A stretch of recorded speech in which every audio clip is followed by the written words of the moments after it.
انبیاء محبوب خدا رحمت دو عالم صلی اللہ علیہ وسلم سے کوئی بھی چیز تین طریقوں سے ثابت ہوتی ہے، قولاً فعلاً تقریراً۔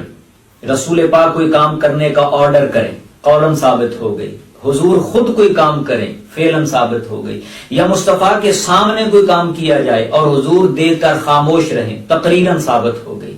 اب امامت صدیق اکبر حضور کے قول سے بھی ثابت ہے، فعل سے بھی ثابت ہے، تقریر سے بھی ثابت ہے۔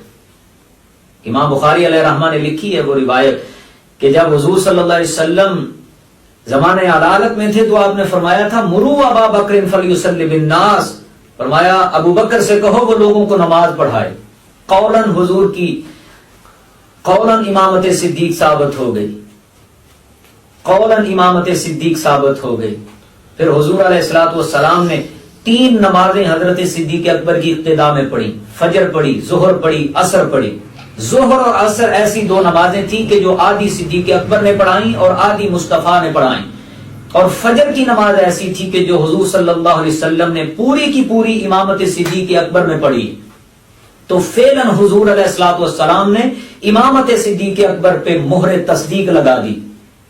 اور پھر تیسرا جو وہ ہے کوئی بھی بات ثابت کرنے کا، وہ ہے تقریری طریقہ۔ امام الانبیاء صلی اللہ علیہ وسلم کے ظاہری حیات مبارکہ میں 17 نمازیں سیدنا صدیق اکبر رضی اللہ عنہ نے پڑھائیں، اور حضور نے انہیں امام مقرر رکھا، تقریری طور پہ امامت صدیق ثابت ہو گئی۔